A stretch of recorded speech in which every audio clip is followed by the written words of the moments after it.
The new iPhone 7 is water resistant, but an IP rating of 67 doesn't make it completely waterproof.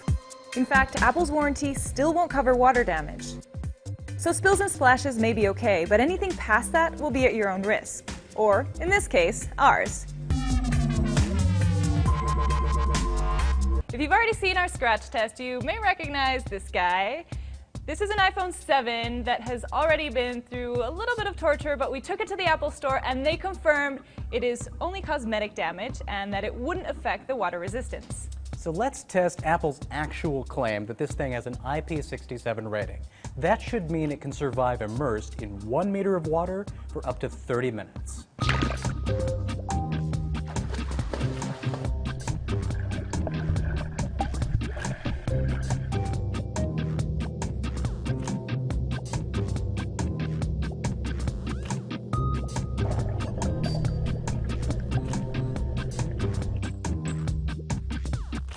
So we just let this phone sit for about 15 minutes because when we first pulled it out of the water, we noticed a little issue with the speakers where they didn't sound very good.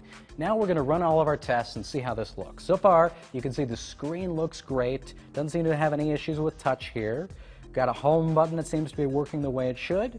Volume up and down on the rockers are okay. And if I press this power button, that seems to work as well.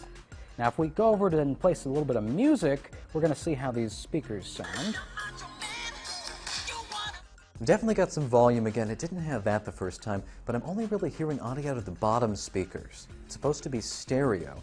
Doesn't seem like it's dried enough to fix whatever the issue is with the top speaker. We're going to see if this microphone can do some audio for us. So this is your iPhone. This is your iPhone on water.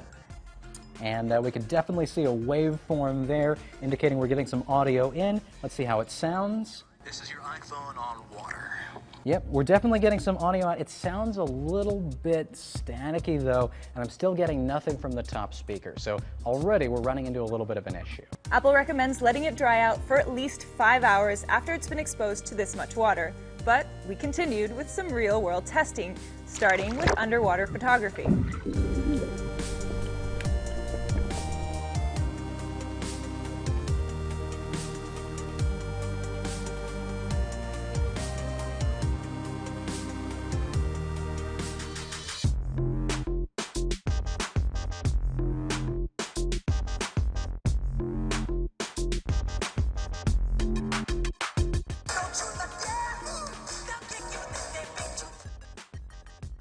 This is your iPhone.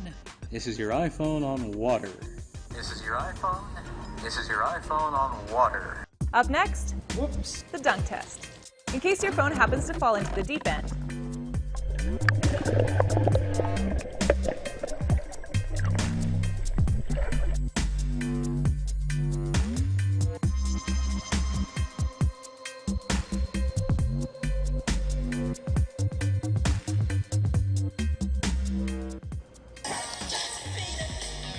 Your iPhone 7 on water. Your iPhone 7 on water. We haven't drowned it yet, so let's try the swim test.